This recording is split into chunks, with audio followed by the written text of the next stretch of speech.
नमस्कार बच्चों, मैं बजरंग लाल भौतिक विज्ञान की इस कक्षा में आपका स्वागत करता हूं। बच्चों, हम पढ़ रहे हैं हमारी प्यारी बुक फिजिक्स और फिजिक्स का चैप्टर 11 जिसका नाम है विकिरण तथा द्रव्य की द्वैत प्रकृति। हम कई बार इसको बोलते हैं ड्यूल नेचर ऑफ मैटर। और आपको ये बता दें कि ये सबसे आसान चैप्टर है। ये एक ऐसा चैप्टर है कि इसको पढ़ने के बाद में आपके लिए फिजिक्स सबसे फेवरेट सब्जेक्ट बन जाती है, क्योंकि ये है ही इतना आसान। और हम इसको पढ़ाएंगे और पढ़ने के बाद जब आप इसको पूरा पढ़ लोगे तो आपके मन में एक ही शब्द आएगा कि सर कंसेप्ट से ही फिजिक्स चलती है।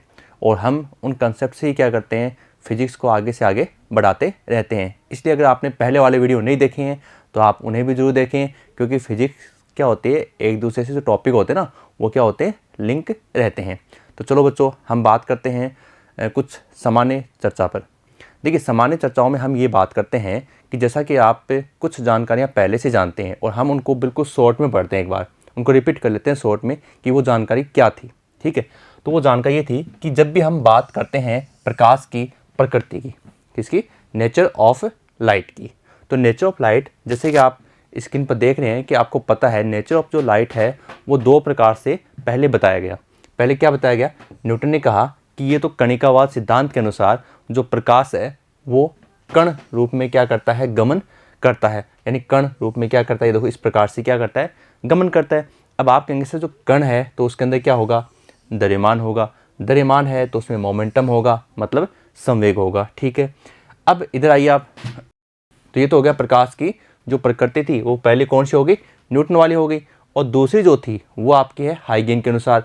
हाइगेन के अनुसार जो प्रकाश स्रोत से जो प्रकाश है वो तरंग के रूप में क्या करता है, गमन करता है, अर्थात तरंगागर के रूप में वो चलता है। चलो ठीक है, अब अगर तरंगागर के रूप में चलता है तो आपको पता है कि किसी भी तरंग के अंदर क्या होती है, तरंग के अंदर होती है तरंग दैर्ध्य। तरंग दैर्ध्य होती है तो उसमें क्या होती है, आवर्ती होती है। क्यों, क्योंकि दोनों एक दूसरे के रिवर्स होते हैं, व्यू समानुपाती 1/λ। ठीक है, चलो अब देखो, दोनों को देखकर आपको लग रहा है कि सर ये तो विरोधाभास हो गया।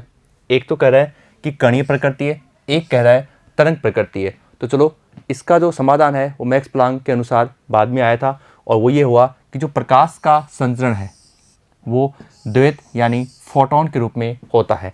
अब यानी ये कहा गया कि जो प्रकाश की प्रकृति है वो कैसी है, वो क्वांटम के अनुसार है। क्वांटम सिद्धांत के अनुसार प्लांक ने बताया कि प्रकाश की प्रकृति द्वैत होती है, अर्थात फोटोन, इसमें एनर्जी के पैकेट प्राप्त होते हैं। आप कहेंगे सर फोटोन किसे कहते हैं, इसके लिए हम इसी चैप्टर के अंदर एक अलग से वीडियो लेकर आएंगे और उसमें पूरी जानकारी देंगे। फिलहाल शॉर्ट में आपको बता देते हैं कि फोटोन क्या होते हैं, एनर्जी के छोटे पैकेट होते हैं जिनके अंदर क्या होते हैं, विभिन्न प्रकार की तरंग दैर्ध्य वाली तरंगें शामिल होती हैं।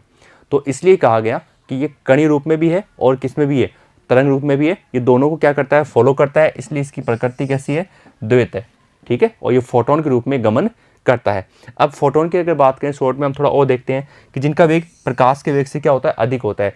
सी लिखा हुआ है, सी का मतलब क्या है बच्चों, प्रकाश का वेग है, कितना होता है, 3 × 10⁸ मीटर प्रति सेकंड होता है। ठीक है, फोटोन की बात करें तो फोटोन का वेग प्रकाश के वेग के बराबर होता है। तो हम ये भी कह सकते हैं कि वे कण जिनका वेग प्रकाश के वेग के बराबर होता है उसे बच्चों क्या कहते हैं, हम फोटोन कहते हैं। और जिनका वेग प्रकाश के वेग से कम होता है उसे हम क्या कहते हैं, उसे हम द्रव्य कहते हैं, द्रव्य पदार्थ कहते हैं। ओके, तो ये कुछ बेसिक जानकारी थी।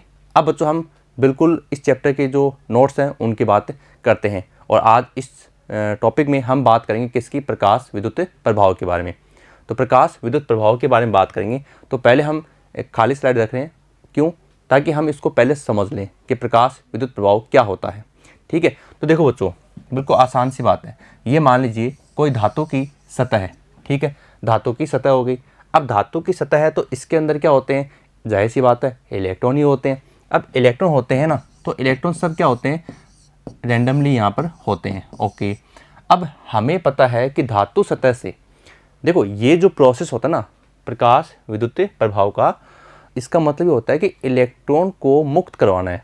कहाँ से, धातु की सतह से।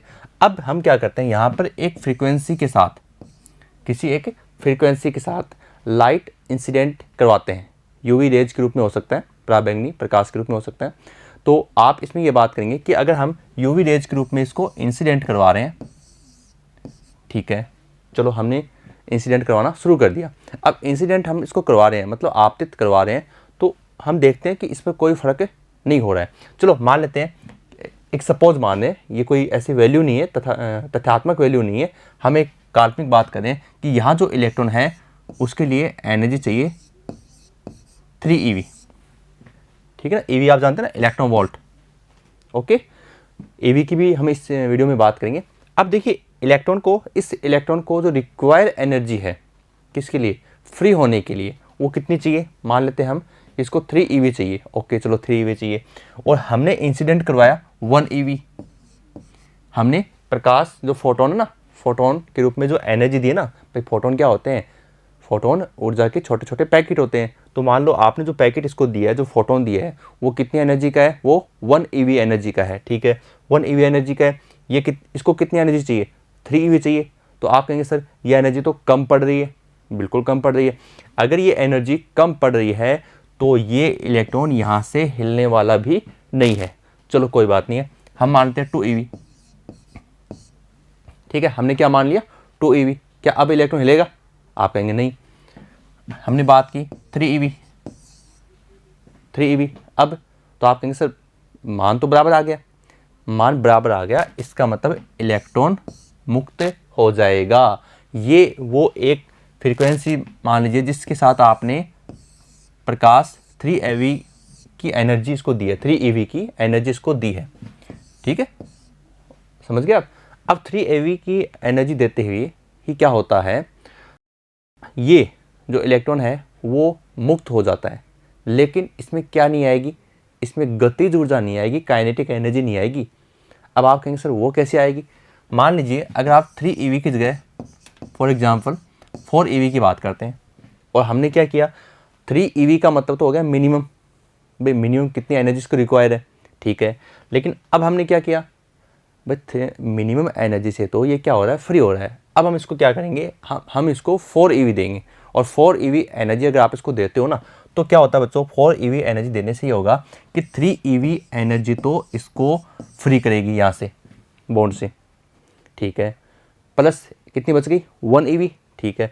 अब 1 eV जो आपकी एनर्जी है ना, तो आपको पता है E इक्वल होता है 1/2 mv²।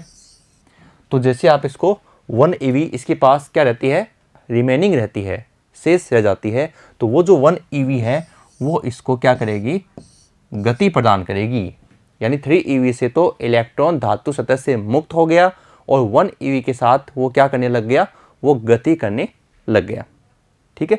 तो ये जो प्रक्रिया आप समझ रहे हैं, इस प्रक्रिया में आपके दिमाग में इतनी बात तो आ चुकी है कि कहीं ना कहीं एक फ्रीक्वेंसी ऐसी सेट होती है, एक फ्रीक्वेंसी ऐसी होती है जहाँ से अधिक अगर आपकी फ्रीक्वेंसी से फोटोन आप इंसिडेंट करवा रहे हो, आपतित करवा रहे हो, तो धातु सतह से इलेक्ट्रॉनों का उत्सर्जन होता है। और आपको ये भी समझ में आ रहा होगा कि उस फ्रीक्वेंसी से अगर कम फ्रीक्वेंसी है, जैसे हमने पहले एनर्जी ली 1 eV, फिर हमने 2 eV, और फिर हम इसको 3 eV तक ले गए, और सामने वाले को रिक्वायर कितनी थी, 3 eV की। तो जब तक 3 eV एनर्जी नहीं हुई तब तक तो कोई मतलब ही नहीं था। तो उस फ्रीक्वेंसी से जिस फ्रीक्वेंसी से क्या हो रहा है, ये फ्री हो रहा है, उसे हम क्या कहेंगे, स्पेसिफिक फ्रीक्वेंसी। किसके लिए, उस मैटर के लिए, जिस पदार्थ की बात करें, जिस सतह की आप बात कर रहे हैं, ठीक है। तो अब यहाँ से परिभाषा क्या बनेगी, आप आराम से बना सकते हैं। क्या कहेंगे कि जब किसी धातु सतह से हमें क्या करना है, किसी विशिष्ट आवृत्ति से अधिक आवृत्ति का प्रकाश है, यूवी रेज है, वो क्या करते हो आप उस धातु सतह पर आपतित करवाते हो, तो धातु सतह से क्या होता है, मुक्त इलेक्ट्रॉनों का उत्सर्जन होता है, ठीक है। और अधिक आवृत्ति आप ले रहे हो तो मुक्त इलेक्ट्रॉनों का उत्सर्जन प्रारंभ हो जाएगा, और वो क्या करने लग जाएंगे, गति करने लग जाते हैं। बच्चों इस घटना को हम कहते हैं प्रकाश विद्युत प्रभाव, ठीक है। चलो हम इस डेफिनेशन की बात करते हैं। परिभाषा आप समझ चुके हो, फिर भी आपको बता देते हैं कि जब विशिष्ट आवृत्ति से अधिक आवृत्ति का प्रकाश, देखो विशिष्ट आवृत्ति से अधिक आवृत्ति के प्रकाश को हम क्या कहते हैं, उसकी चर्चा हम इसी वीडियो में करेंगे। फिलहाल आप ये समझ लीजिए कि एक स्पेसिफिक फ्रीक्वेंसी होती है, विशिष्ट आवृत्ति होती है, और उससे अधिक आवृत्ति का प्रकाश यूवी रेज। देखो कुछ परिभाषाओं में होता है, बच्चे काम में लेते हैं, या आप लोग लिखते हो पराबैंगनी प्रकाश के रूप में लिखते हैं, तो वो भी आपका गलत नहीं है, इसलिए हमने दोनों ही काम में लिए हैं यूवी रेज के रूप में। तो धातु की सतह पर आपतित कराया जाता है, तब धातु की सतह से मुक्त इलेक्ट्रॉन का उत्सर्जन प्रारंभ हो जाता है। ठीक है, ये घटना बच्चों क्या कहलाती है? प्रकाश विद्युत प्रभाव कहलाती है। बिल्कुल सरल है, कोई दिक्कत इसमें नहीं है। चलो, अब बच्चों सीधी सी बात है कि अगर इलेक्ट्रॉनों ने उत्सर्जन कर दिया, मान लो वो गति करने लगे, ठीक है, गति करने लगे तो परिपथ में क्या आ जाती है? विद्युत धारा आ जाती है। तो हम ये कह सकते हैं कि उत्सर्जित होने वाले जो इलेक्ट्रॉन हैं उनको बच्चों फोटो इलेक्ट्रॉन कह सकते हैं आप, ठीक है ना, फोटो इलेक्ट्रॉन। और फोटो को हिंदी में कहते हैं प्रकाशिक इलेक्ट्रॉन। तो दोनों ही शब्द आपके सही हैं, फोटो इलेक्ट्रॉन भी कह सकते हो और प्रकाशिक इलेक्ट्रॉन भी कह सकते हैं। और खास बात देखिए, ये खास बात है कि प्रकाश विद्युत प्रभाव ऊर्जा संरक्षण नियम पर आधारित होता है। आप कहेंगे कैसे? देखिए 4 EV एनर्जी हमने दी, तो 3 EV एनर्जी से तो इलेक्ट्रॉन क्या हुआ? बंधन से मुक्त हुआ, प्लस 1 EV मैंने आपको बताया कि इसने दी इसको गतिज ऊर्जा। क्या 3 EV से तो बंधन मुक्त हुआ और 1 EV ने क्या किया? उसको आगे गति करवाई। तो इंसिडेंट कितना करवाया था? आपतित कितना करवाया था? 4 EV। और आगे कितना काम लिया? 3 + 1, तो 4 बराबर 3 + 1, दोनों तरफ एनर्जी क्या है? बराबर है। तो इसका मतलब ऊर्जा क्या है? इसमें संरक्षित रहती है, कोई दिक्कत नहीं है। चलो आगे बढ़ते हैं। वे धातुएं जिनमें उत्सर्जन के लिए पर्याप्त मात्रा में क्या होते हैं? इलेक्ट्रॉन विद्यमान होते हैं। देखिए धातु सतह से आप इलेक्ट्रॉन निकाले और उसके पास इलेक्ट्रॉन नहीं है, तो ऐसा थोड़ी हो सकता है। प्रकाश विद्युत प्रभाव में तो आपको ये चाहिए कि उस धातु सतह में क्या हो? पर्याप्त मात्रा में इलेक्ट्रॉन विद्यमान होने चाहिए, इसलिए हम उन्हें क्या कहेंगे? इलेक्ट्रॉन उत्सर्जक पदार्थ कहते हैं। और इलेक्ट्रॉन उत्सर्जक पदार्थ के रूप में जो आपकी क्षारीय धातुएं हैं वो सबसे अच्छी होती हैं। क्यों होती हैं? देखिए क्षारीय धातु एग्जाम्पल लिथियम हो गया, आपका सोडियम हो गया, पोटेशियम, रूबियम और सीजियम। ठीक है, अब इसमें देखो आप ये आपके मन में प्रश्न आ रहा है कि सर ये क्यों है? तो इसलिए क्योंकि इनके अंतिम कक्षा की अगर आप बात करते हैं, ठीक है, अंतिम कक्षा की बात करते हैं, जैसे आप लीजिए पोटेशियम ले लिया आपने, 19 हो गया ना, तो 2 + 8 10, कितने बच गए भाई? 8 अगले में आ गए, ठीक है, 18। एक लास्ट जो कक्षक है उसमें 1 इलेक्ट्रॉन बच रहा है। अब जाहिर सी बात है कि लास्ट कक्षक के अंदर उसके पास 1 इलेक्ट्रॉन बच रहा है, तो हम वहाँ से वो 1 इलेक्ट्रॉन आसानी से निकाल सकते हैं, क्योंकि उसके भी वो काम नहीं आ रहा है। तो 1 इलेक्ट्रॉन होने की वजह से वो इलेक्ट्रॉन कम ऊर्जा से क्या होगा? वहाँ से रिलीज हो जाएगा। इसलिए हम कहते हैं कि प्रकाश विद्युत प्रभाव के लिए जो क्षारीय धातु होती है ना, वो सबसे बेस्ट होती है, क्योंकि वहाँ से अंतिम कक्षा से इलेक्ट्रॉन को निकालना आसान होता है।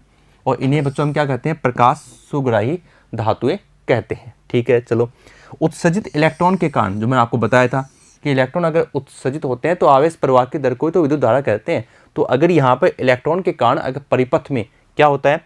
धारा प्रवाहित होती है, तो हम ये कह सकते हैं कि प्रकाशिक विद्युत धारा या फोटो धारा आपको प्राप्त हो जाएगी। ठीक है, चलो आगे बढ़ते हैं। अब बच्चों हम बात कर लेते हैं, एक छोटा सा टॉपिक है और बिल्कुल आसान है, आपको इसमें कोई समस्या नहीं आएगी। जैसे मैंने अभी आपको बताया था कि यूवी रेज आप आपतित करवाकर क्या कर रहे हो? धातु की सतह से इलेक्ट्रॉन निकाल रहे हो। तो इसे इलेक्ट्रॉन निकालने का मतलब है कि इलेक्ट्रॉन का आप क्या कर रहे हैं? उत्सर्जन। तो इलेक्ट्रॉन उत्सर्जन कितने प्रकार से ये हो सकता है? तो हम बात करेंगे कि ये 4 प्रकार से हो सकता है। पहला जो प्रकार है वो नाम में लिखा हुआ है तापायनिक, यानी हमें तो ये बात करनी है कि आप उस धातु सतह से इलेक्ट्रॉन कितने प्रकार से बाहर निकाल सकते हो।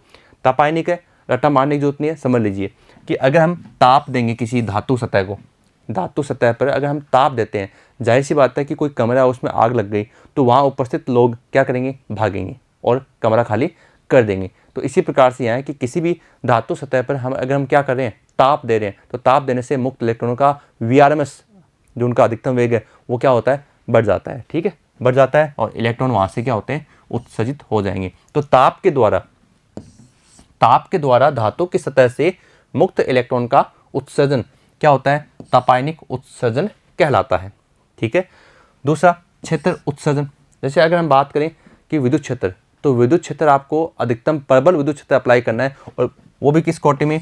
10⁸ न्यूटन पर कूलाम विद्युत क्षेत्र होता है।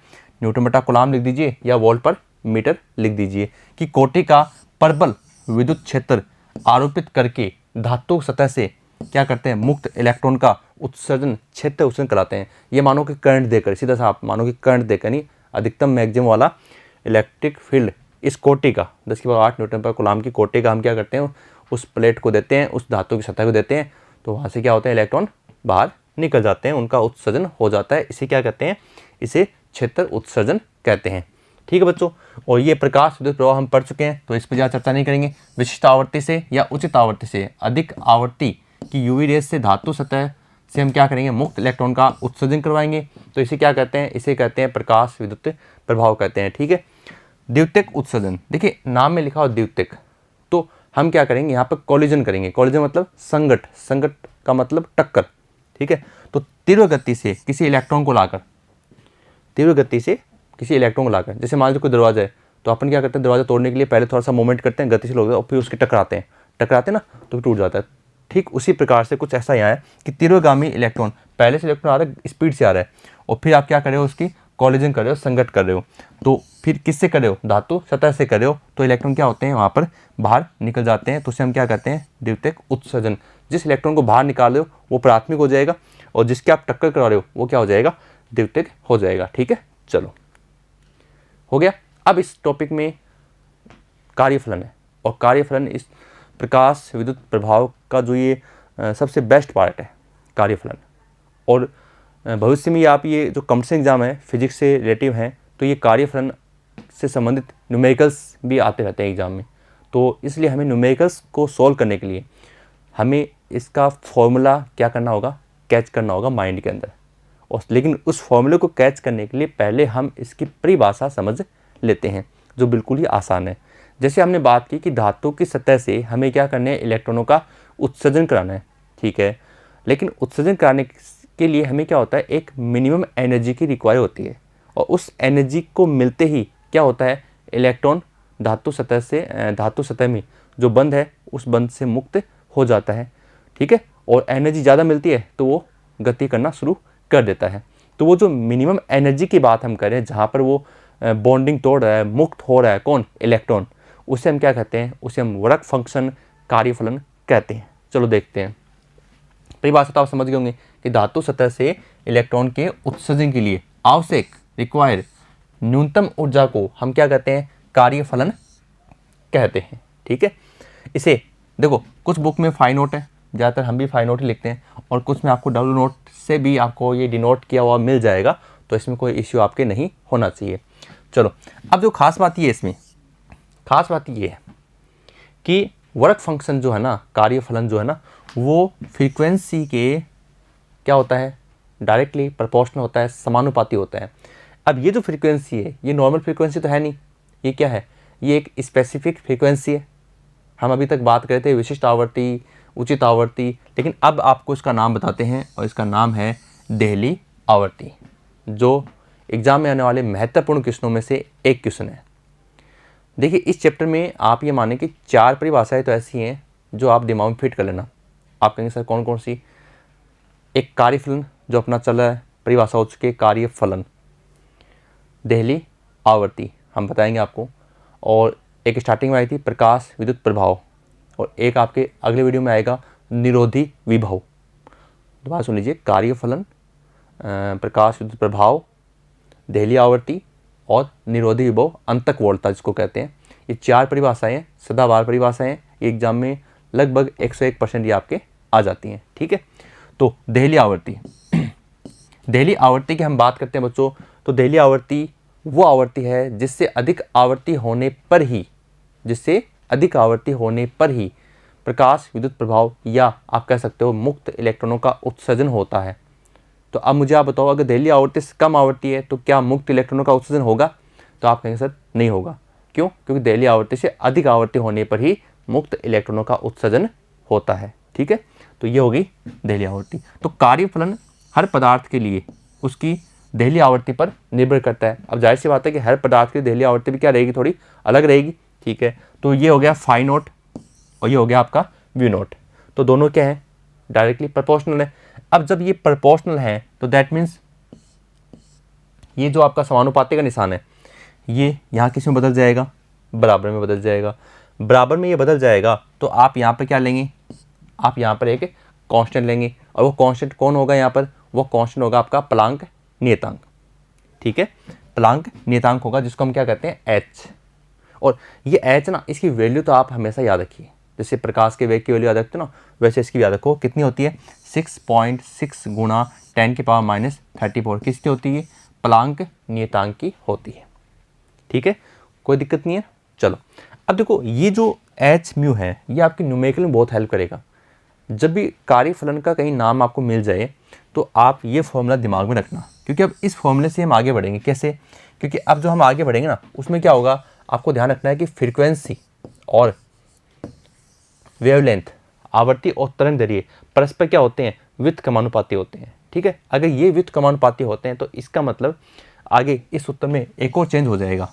यहाँ पर लिखा हुआ है म्यू नॉट लिखा हुआ है, तो दैट मीन्स आप आगे क्या लिखेंगे? Mu not equal C upon lambda not. तो आपको इसी फॉर्मूले का दूसरा रूप देखने को मिल जाएगा। चलो बात करते हैं। उसके लिए अपन क्या करेंगे, थोड़ा एक बार थोड़ा और देख लेते हैं। किस प्रकार से कि अगर हम बात करें, भाई आपको पता है E बराबर होता है एच सी अपॉन लेमडा। अब ये आएगा कहाँ से? ये आएगा फोटोन से, और फोटोन में क्या होता है बच्चों? फोटोन में होता है E बराबर एच म्यू, तो E बराबर ये हो जाएगा एच सी अपॉन लेमडा। ठीक है, लेकिन हम जो पढ़ रहे हैं अभी हमने क्या किया? फाई नोट बराबर एच म्यू नोट, और मैंने आपको अभी बताया था तो उसके अनुसार क्या हो जाएगा? Phi not equal H C upon lambda not. ठीक है, अब आप ये समझिए, इसमें लिखा हुआ एच सी, तो देखो अब आपको पता है एच की वैल्यू फिक्स होती है और सी की वैल्यू भी फिक्स होती है। तो हम परीक्षा में क्या करते हैं? गुणा भाग करने बैठ जाते हैं। तो गुणा भाग करने के लिए थोड़ा सा आपको मेथड बताएंगे जिससे आपको थोड़ी आसानी हो जाएगी। तो देखो, इस एच सी की बात कर रहा हूँ, क्या एच सी की हम थोड़ा टॉपिक में न्यूमेरिकल्स के लिए कुछ चीज़ें डाल रहे हैं और उसके लिए ये चीज़ आपको बताई जा रही है। अदरवाइज इनका यहाँ वैसे लॉजिक नहीं है, लेकिन क्या होगा जब आप न्यूमेरिकल करोगे और इन ट्रिक्स को फॉलो करोगे तो आपका न्यूमेरिकल जल्दी सोल्व हो जाएगा। ठीक है, देखो एच सी, अब एच का मात्रा क्या होता है बताओ? एच का मात्रा क्या होता है? Joule into second. ठीक है, और सी यानी यहाँ प्रकाश का वेग है, क्या हो जाएगा? मीटर पर सेकेंड। अब सेकेंड से सेकेंड को उड़ा दिया हमने। ठीक है, तो क्या बच गया? जूल इंटू मीटर बच गया। अब देखिए, हमें ये पता होना चाहिए कि 1 EV क्या होता है। तो आप कहेंगे सर 1 EV तो हमें पता है, ये स्थितिज ऊर्जा का मात्रक होता है। ठीक है, तो E का मतलब क्या होता है? यहाँ गुलाम तक 1.6 10⁻−19 गुलाम, और V मतलब क्या होता है? वोल्ट होता है। गुलाम इंटू वोल्ट को क्या कहते हैं? आप कहेंगे सर जूल कहते हैं। ठीक है, अब देखो इसका मतलब 1 जूल में कितना हो जाएगा? 1/1.6 गुणा 10⁻−19 EV। समझ गई? ठीक है, अब 1 एंगस्ट्रॉम, देखो इस टॉपिक के अंदर आपको न्यूमेरिकल जो मिलेंगे उसमें जो तरंग दैर्ध्य है वो आपको ये मानकर चलिए आपको लगभग मिलेगी, इसमें एंगस्ट्रॉम में मिलेगी। तो 10⁻10 मीटर होता है 1 एंगस्ट्रॉम, या फिर आपको मिलेगी नैनो में, नैनो 1 नैनो 10⁻9 मीटर। ठीक है, चलो अब 1 मीटर बराबर कितना हो गया बच्चों? भाई जब 1 एंगस्ट्रॉम में 10⁻10 मीटर है तो 1 मीटर में हो जाएगा 1/10⁻10 एंगस्ट्रॉम बट्टा में आ जाएगा। ठीक है, चलो अब देखो ये हमने चेंज कर लिया, 1 जूल इक्वल कितना हो गया? EV में आ गया मान। ठीक है, अब देखिए एच सी, एच की वैल्यू आपको पता है, सी की वैल्यू यहाँ पर आ गई 3 × 10⁸ हो गई। ठीक है, अब देखिए एच सी का जो मात्रा क्या आया था, वो क्या आया था? जूल इंटू मीटर आया था। ठीक है, तो जूल की वैल्यू तो देखो यहाँ से आ जाएगी, ये आ गई साथ में, EV लेकर आ गई, और साथ में मीटर भी था, देखो मीटर, तो मीटर की वैल्यू ये आ गई। अब हम इसको सॉल्व कर देंगे, और लगभग देखिए ये लगभग है, कुछ इसको लिखते हैं 12,375 लगभग में। ठीक है, हालांकि वो डिपेंड करती है कि एच की वैल्यू, जैसे कुछ इसको 6.63 लिखते हैं, लेकिन हम एज ए कॉम्पिटिटिव एग्जाम में इसको यूज कर सकते हैं और क्या कर देंगे? 12,400 EV एंगस्ट्रॉम। ठीक है, इसका यूज हम आगे आपको बताएंगे कि कैसे इसका यूज करेंगे। यानी देखिए इसमें आपको लर्न क्या करना है, आपको सीखना क्या है वो मैं आपको बताता हूँ। सबसे पहले हमें कार्यफलन की बात करनी है। कार्यफलन में आपको ये फॉर्मूला याद करना है, फिर यहाँ से ये फॉर्मूला बन गया। अब यहाँ से एक और फॉर्मूला बन जाएगा जो आप लिख सकते हैं, phi not equal H C upon lambda not. ठीक है, ये हो जाएगा। फिर आपको इसमें एच सी की जो वैल्यू है उसको सीखना है, तो उसके लिए आपको बताया कि एच सी का मात्रक आपको पहले पता होना चाहिए। ठीक है, फिर इन वैल्यूज़ को हम क्या करेंगे? सॉल्व करेंगे, और लास्ट में जाकर ये आपको वैल्यू मिल जाएगी। तो अब इसमें क्या हो जाएगा? E बराबर एच सी अपॉन लेमडा। इस क्वेश्चन को सॉल्व करने में आपकी आसानी हो जाएगी। ठीक है, चलो आगे बढ़ते हैं। देखिए अब वो कैसे हो गया आसानी, वो देखिए। अगर लेमडा आपको सवाल में दिया गया है, क्या एंगस्ट्रॉम में दिया गया है, तो आपके दिमाग में तो आना चाहिए। और देखो लेमडा दे दिया और आपसे क्या पूछ रहा है, वर्क फंक्शन पूछ रहा है, कार्यफलन पूछ रहा है, तो आप क्या करेंगे, phi not equal H C upon lambda, ऐसे तो करोगे। अब देखो जाहिर सी बात है कि जो लेमडा आपको दिया गया होगा वो किस में होगा, इन एंगस्ट्रॉम, ठीक है। और हमने शॉर्ट ट्रिक्स पहले से कर रखी है, उस शॉर्ट ट्रिक्स में क्या है, एच सी, और आगे हमने पहले कर दिया ईवी एंगस्ट्रॉम। देखो नॉर्मली क्या होता है, जब भी हम कोई किस सोल्व करते हैं ना, तो वो किस में जाता है, जूल में जाता है, ठीक है, जूल में जाता है, और फिर हम उसकी किस में चेंज करते हैं, उसमें ईवी में चेंज करते हैं। हमने इस फॉर्मूले को पहले तैयार कर लिया ईवी के अंदर भाग देकर, ठीक है। तो एच सी ईवी एंगस्ट्रॉम हो गया। अब जो लेमडा की वैल्यू है जो एंगस्ट्रॉम में, वो अपन यहाँ रख देंगे, तो एंगस्ट्रॉम से तो एंगस्ट्रॉम कट जाएगा आपका, बिल्कुल कटेगा। तो जो बचेगा, जैसे मान लीजिए अब एच सी को अपन गुणा कर देंगे, तो मैंने आपको एज ए शॉर्ट ट्रिक लगभग 12,400 आ रहा है, ठीक है। तो गुणा भाग में आपकी क्या हो जाएगी, आसानी हो जाएगी। और बाकी अगर आपके पास एग्जाम में गुणा भाग करने का समय हो तो आप गुणा भाग कर सकते हो, लेकिन मान लीजिए कि समय बहुत कम बचा हुआ है एग्जाम के अंदर, तो उस कंडीशन में आप ये ट्रिक फॉलो कर सकते हो। और कम एग्जाम में तो ये काम आएगी आपको, 101% काम में आएगी। बाकी इसके अलावा आप न्यूमेरिकल्स आप कर रहे हो और बोर्ड पेपर चल रहा है आपका, एग्जाम का है और टाइम थोड़ा कम बचा है, तो आप इस शॉर्ट ट्रिक्स को यूज में ले सकते हो। तो सीधा आपको क्या करना है, 12,400 एंगस्ट्रॉम से तो एंगस्ट्रॉम कट चुका है, सीधा लेमडा की वैल्यू, एंगस्ट्रॉम मत रखना क्योंकि कट चुका है, और आगे लगा देंगे ईवी, ये आपका आंसर आ जाएगा, ठीक है। तो इसमें आपकी कोई दिक्कत नहीं होनी चाहिए। हम क्या पढ़ रहे थे, कार्य फलन। अब बच्चों हम इसमें ये बात करेंगे कि कार्य फलन सबसे ज़्यादा किसका होता है। तो आपको याद होगी ना कि एक मोटरसाइकिल जो एवरेज बहुत अधिक देती है, ये शॉर्ट ट्रिक्स के बता रहा हूँ, एवरेज बहुत अधिक देती है, तो हमने नाम सुना था भाई प्लेटिना बहुत अधिक एवरेज देती है, प्लेटिना। तो अपन प्लेटिना नहीं बोलेंगे, हम क्या बोलेंगे, प्लेटिनम। क्या बोलेंगे, प्लेटिनम बोलेंगे। और प्लेटिनम बोलेंगे तो आप याद कर लेना पीटी, ठीक है। इसकी वैल्यू कितनी है, 5.65, ठीक है। ये वैल्यू किसके अंदर है, ये वैल्यू ईवी के अंदर है, ओके। और सबसे कम, भाई प्रश्न तो बनता है ना, कार्यफलन अधिक किसका हो गया और सबसे कम किसका हो गया, तो सबसे कम के अंदर आपको बताना है सीजीएम 2.14, ठीक है। सीजीएम का सबसे कम होता है 2.14 और प्लेटिनम का होता है 5.65। आई बात समझ में। तो इस तरीके से हम ये बता सकते हैं कि कार्यफलन जो है वो सबसे अधिक तो होता है किसका, प्लेटिनम का होता है 5.65 ईवी, और सबसे कम होता है सीजियम का 2.14 ईवी, ठीक है। चलो अब मोस्ट परिभाषा है कौन सी, देहली आवर्ती। देहली आवर्ती किसे कहते हैं, ये बात तो आपको समझ में आ गई थी कि वह न्यूनतम आवर्ती जिसके पश्चात, अगर पश्चात की बात करते हो तो धातु सतह से मुक्त इलेक्ट्रॉनों का उत्सर्जन प्रारंभ हो जाता है। और अगर पहले की बात करते हो कि वह न्यूनतम आवर्ती जिससे पहले या जिससे कम आवृत्ति की तरंग धातु सतह पर क्या कर रहे हैं, हम फोटोन को क्या कर रहे हैं, आपतित करवा रहे हैं, तो मुक्त इलेक्ट्रॉनों का उत्सर्जन नहीं होता है, ठीक है ना। तो इस चीज़ का आप ध्यान रखें, तो ये क्या हो जाएगी, आपकी देहली आवर्ती कहलाती है, ठीक है। तो शानदार परिभाषा है। और आपको पता है कि देखो न्यूनतम आवर्ती, अब आवर्ती क्या है, आवर्ती न्यूनतम है, ओके। और आपको पता है आवर्ती किस पर डिपेंड करती है, भाई किसके रिवर्स होती है, आप कहेंगे सर वेवलेंथ की होती है, तरंग दैर्घ्य की होती है। तो अगर ये मिनिमम है तो ये बच्चों ये क्या हो जाएगी, ये हो जाएगी आपकी मैक्सिमम हो जाएगी।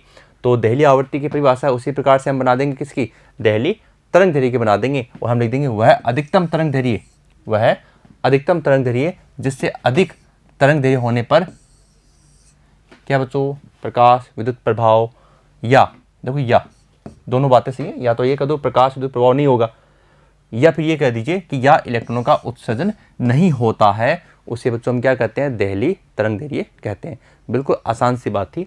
अब कुछ कंसेप्ट हैं हमारे पीटीआर पॉइंट, कौन से पॉइंट, पीटीआर, पीटीआर को हम कहते हैं पॉइंट्स टू रिमेंबर, ठीक है। कुछ बातें जो हमें ध्यान रखनी है।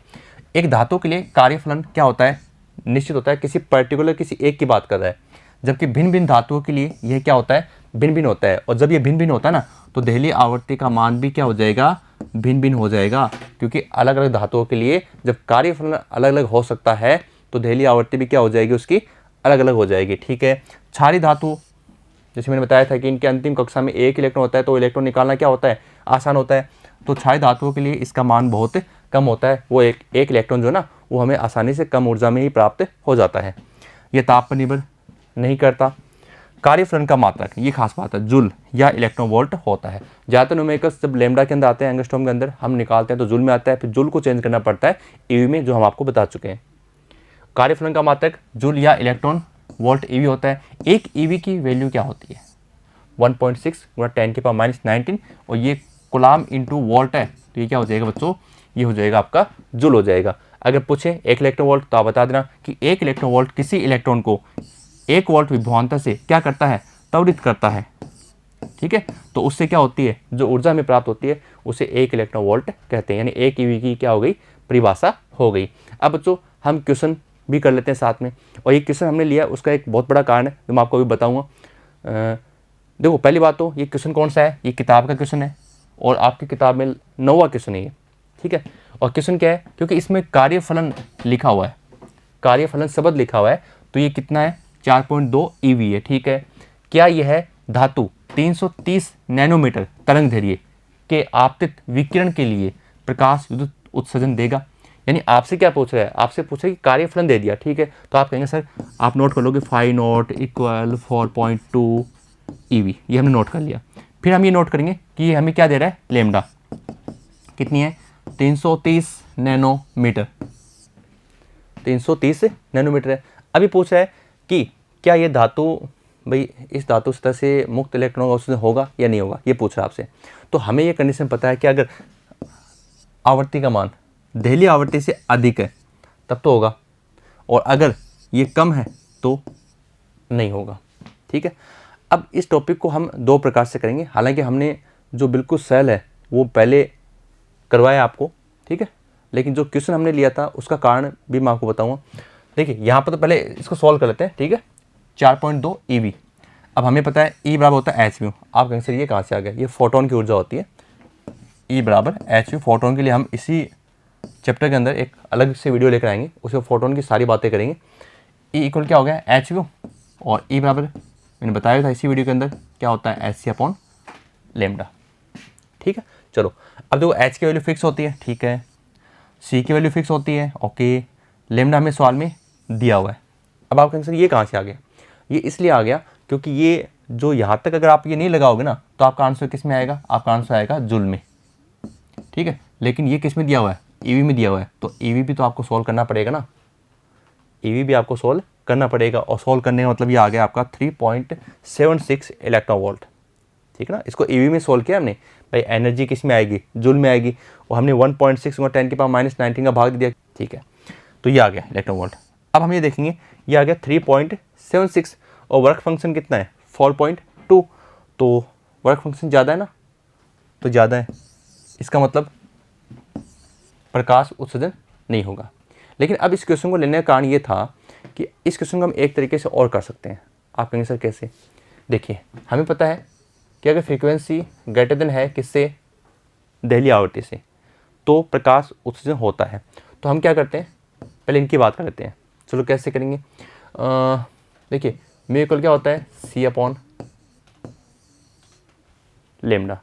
ठीक है, और आपको बताया फाई नॉट बराबर क्या होता है? H mu naught.